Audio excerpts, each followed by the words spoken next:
All right, continuing where we left off, we're going to talk about some of the key ideas of recruitment and selection. I'm going to cover all 5 of these pretty much in depth just to give you a good overview of what I think is important, what I think matters here.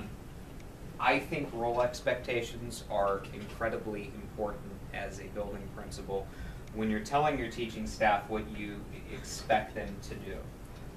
I have been exposed to many a building principal that will flip the script on the teacher. They'll tell them when they come, well, we're going to hire you to be the 3rd grade teacher, and then they automatically move them to be the 1st grade teacher. Obviously, things change. Conditions change, populations change, but one of your responsibilities really is to tell them what their responsibilities are and demonstrate it when they are interviewing. If teachers leave mid-year, they do it because they don't get what they're promised. Many studies have shown that teachers that are prepared to teach in a traditional rural suburban environment and then end up in an urban setting, when they weren't prepared for it and the script was flipped on them, they'll leave mid-year because they're that miserable about what the role expectation was. So you have to make sure that people have the correct qualifications for the role, and you know what role you're basically posting for. You have the responsibility to do this even before you start interviewing. If you have somebody currently in a position and you know they're leaving, you want to try to look for the elements that they do well in their position, write that down as part of the job qualifications, and recruit somebody who does what they do that you like. Then look for the things that they do that you don't like, and then look at how those can be improved for different stakeholders that are coming into your organization. That helps you get somebody who will be sustainable, stay in the position, and hopefully build it into what you're looking for as the building principal. So at the building level, you sift through applications. I really think it's important that you actually spend time and you do this. Spend an entire day looking at applications. Make sure you know what the person is representing. I've seen applications from people that that were applying for elementary school jobs that had secondary certification, and they thought they'd be considered for interviews, but quite frankly, they didn't even meet the certification needs. I don't like this idea of, you know, one interview, one and done, you hire somebody. I think you need a teaching demonstration. I think you need a tour of the building. I think they need to be present while school's actually going on. And you want to screen as many applicants as possible. I know this might be a pain in the butt for some of you, but if you can interview 20 or 30 people, then you can call more back. If you say, I'm only going to pick my top 2 or top 3 from this applicant pool, yes, it's going to save you time, but that's going to hurt you in the long run. Follow up when necessary, too. If you can do a 2-part interview, make it a quick turnaround, but I would encourage you to do that. So you should be smart enough to know what the role expectations of each position are. You have to also think about whether a person is going to fit in the culture. That's important. If it's somebody who you can tell from an interview is aggressive, full of ambition, full of ideas, yet they're coming into a veteran teaching staff that's going to shoot down every single one of their ideas, that's not a good thing. That person might be the best teacher you could hire, but they would be a horrible fit for your building. So you need to make sure that that person fits in the culture, and then you got to find out what their expectations are. If they're coming in with the understanding that they're going to be a department chair in a year or 2, and you have somebody who's already in place, you're going to cause a conflict that's going to cause them to leave anyway, so why bother hiring them in the first place? So you should have a rubric and a standardized form to evaluate interview candidates. I think you should practice with this, and I think this comes with time. One of the things that I did when I was a new building principal is I did mock interviews. I called in 5 veteran teachers and I said, okay, I'm going to basically interview you so that I can build a rubric for when I'm looking for possible candidates that I would want to hire in my building. And that made a lot of sense to me.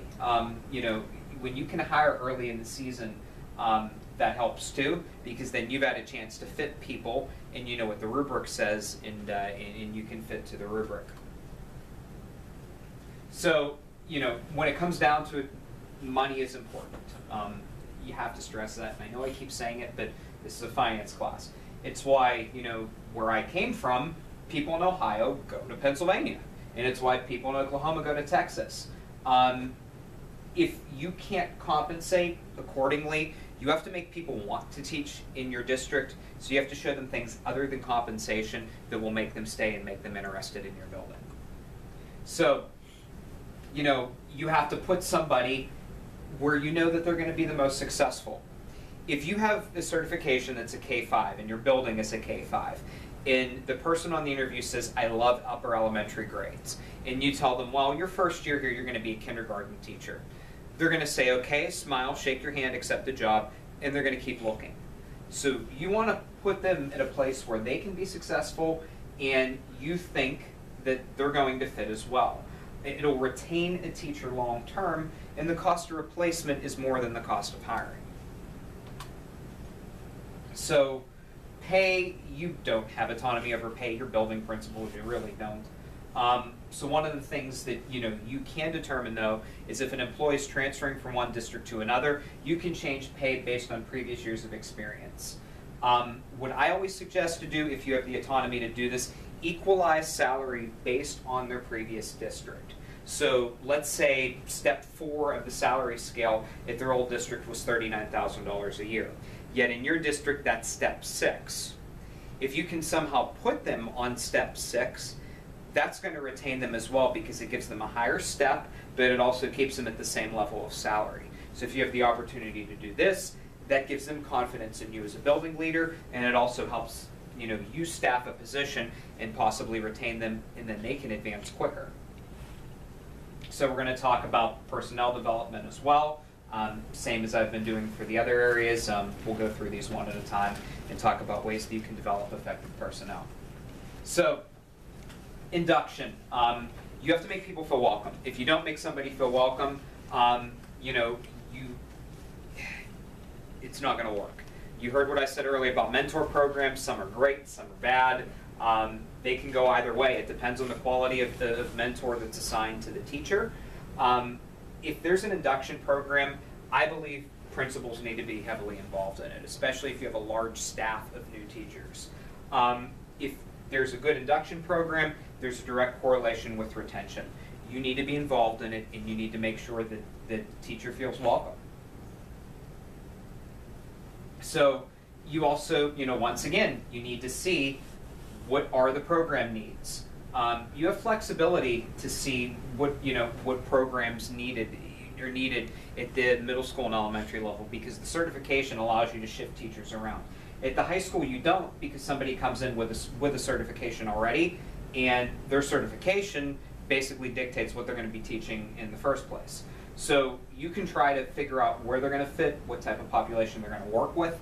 I'm a firm believer, too, that if you have somebody who likes teaching advanced placement courses, the last thing you should do for them is put them with remedial level as well. So if they're teaching AP English and then you put them with 9th grade remedial English, that's going to cause a problem with their prep, and that's probably going to lead to lower job satisfaction as well. So try not to do that, and assign your staff based on programming needs and position needs. So you have to also allow people to get the idea of what their role is as a teacher. If you can do this, I love the idea of giving a teacher about 5 days off during the year and sending them to another building to shadow. If you can afford to do this, this is awesome. If you see other districts, it gives them a different perspective. If you see other buildings in the district, they can take ideas that are from there and they can move them back into your building, and that might help them improve as a teacher. Student teachers, one of the things that I find that can be a problem is that a student teacher will student teach somewhere, and then they get hired in that district. So then they don't know what the other districts look like. So they're essentially just accustomed to what the one district is. They student taught there, they were hired there. They don't have other perspectives on other school districts and other organizations. So that's not good, and that's not going to sustain them, because if they don't like their organization, they're more likely to jump to a different school district. So through orientation, through mentoring, you can put them in a different environment. So, you know, I believe that you need to also make sure that there's ongoing support. My advice to you is that when you have a new classroom teacher, meet with them once a month in their classroom to see if they can do anything to help them. Notice I stress this, once a month in their classroom. Don't call them into your office. This is an organizational behavior thing, but I think it's relevant for retaining personnel, because if you bring the teacher, if you bring the teacher into the office, then they're in your environment. If you go to their environment, it shows them that you care and that you're taking an active interest in what they're doing in the classroom.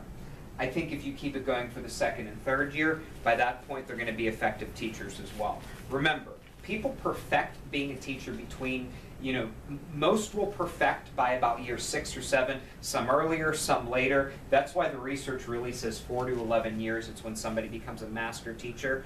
On average, it's about 5 to 7 years, but the first 3 years, they're going to be improving and growing, so you got to grow with them, and you got to help them grow. So you have to give people the criteria of how they're going to be evaluated far in advance. And you have to give them a chance to actually understand what the criteria is. Ask them if they have any questions on it. You need to ask them if they understand how they're going to be evaluated. What you can do is do a mock observation with them. Tell them this isn't real, but then if it goes awesome, you can say, well, you know what, I'm going to count this. This was a great observation. But do a mock observation and use that as an assessment to give them practice for when a real observation takes place. So additional training, one of the things that I do in the master's level program, I teach leadership theory there, and I have everybody select a business book and read a book on business that they could implement as a school district professional development program. Basically, my problem with school districts and professional development is they go gung-ho in August and September and they say, we're going to build our entire school year off of the 7 habits of highly effective people. Or how full is your bucket? Gung-ho, August, September, October. By February and March, nobody cares. Nobody's reading the book, nobody's doing the staff development. So your goal is to stay consistent. So if you have this vision and mission for the year, it better be spaced out throughout the entire year, and elements of it have to be done in the professional development, and that's going to allow long-term sustainability for them to basically create a learning organization within the school district. When somebody has individual interests and you can afford it, pay to send them to those type of trainings. That way you're showing them that you believe in them and you're giving them the opportunity to grow. So, compensation. People work for money. They work because it gives them their achievement on everything that they've done. It's everything. It's tuition remission, benefits, pension, and paid leave.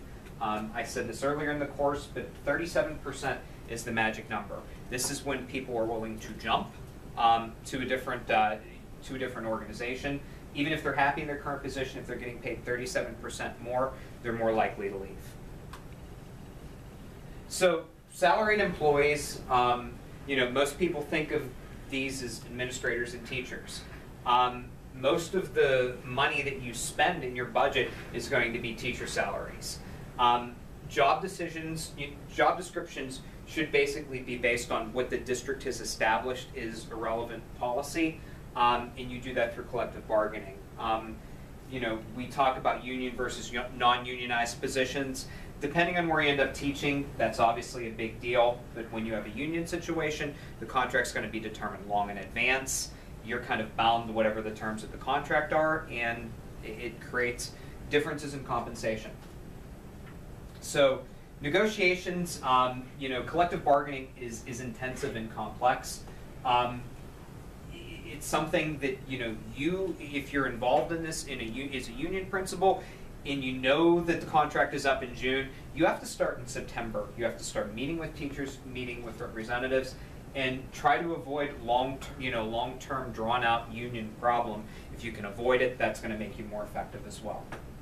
So, what should a contract include? We're going to talk about each one of these as well. So, you should also, show people why the contract is good, but you should also show what the weaknesses of the contract are. And that might sound dumb to some of you, but if you're open and transparent, and remember, this is our book authors, their big idea is transparency is key. But if you say, this is where our contract could be improved upon, but this is what makes it better, that lets people see why they could fit in the district. And if they go into it knowing what the weaknesses are, they'll stay because they were alerted of what the weaknesses of the contract were in the first place. So you have to be open about that. And I would provide that to people when you're interviewing them, but also tell them why it's a good contract as well. You have to show a salary schedule, and it should be done for 1, 3, and 5 years. You have to project in the near future. If the district has 1 or 2 years only of a projection, I can promise you that teachers are going to think there's going to be a salary freeze. Why should I come and work here in the first place? If you can show them a long-term perspective of what the salary schedule is, you're going to recruit and retain more teachers and better teachers. So you need to show the minimum, maximum, and average cost of an employee. You have to plan for the maximum because you're waiting for the maximum to retire because you can then replace the maximum with the minimum. What's the right amount to pay an employee? Well, what everybody says is the right amount to pay an employee is the minimum they're willing to work for while they're still happy. So you want to focus on the maximum, but realize that maximums can be replaced by the minimum when a retirement occurs. So I like this idea, especially if you're going to a negotiation and if you're also trying to hire teachers. Try to find 4 districts that are similar demographics throughout the state. And here would be my advice. I wouldn't focus on ones that are right in the community, because then you have people that are going to go and leave your district and go to the one that's 5 miles down the road. Find districts that are 3 and 4 hours away, that have similar demographics, similar test scores, similar performance, and look at those contracts. That'll give you an advantage, because if you're the leading district, you then show people during collective bargaining, and you then show employees why you should come here and why you should stay here. We're the best district because look at these similar districts, our salaries are better. And if your salaries aren't better and they're poor compared to the other ones, then you got to sacrifice and you have to make adjustments based off of that. Living standards are important. Property taxes, Section 8 housing, population free and reduced lunch will impact what comes in the district and how much revenue you get. If you have large housing plants opening up in your district, that could be a good thing. And by housing plants, I mean planned gated communities that are being built. That's going to cause more property taxes to come in long term, because most of the people that will move into those communities are professionals that have young children that are ready to send them to schools. So that's your future clientele. Long term, you could pay your teaching staff better, and if you project that and say, we expect these communities to grow in 5 years, therefore there's a 4% raise planned in 5 years, you're going to retain your teaching staff probably more than you would if you didn't do that. So you need to have a perspective of how much personnel you've gained and lost over the last 10 years. If you've lost a lot of people, your district has problems. If you've retained a lot of personnel, that means your district is doing well. You also need to figure out where the pending retirements are and when they're coming. Teachers have the right to basically wait until the last minute to say whether or not they want to retire. People do that in every industry. But if you can tell somebody's, in their mid-60s and they could go any time, plan for them to go, because they could go at any time. So people want to know how much they're going to move on the salary scale. Most contracts that I've seen basically pay people for bachelor's, master's, or doctorate. The district that I taught in built something in that I thought was interesting. They had something called Masters plus 18. And I have not seen that yet in this state, but I thought this was good because it gave an extra, I think it was an extra $800 a year to individuals that had a Masters plus 18. This kept, this was kind of an incentive to stay in school and get a second master's degree and specialize in something. Might be something to build in, that you could probably pay people less for a master's degree and then add a master's plus 18, and then give them kind of the bump there.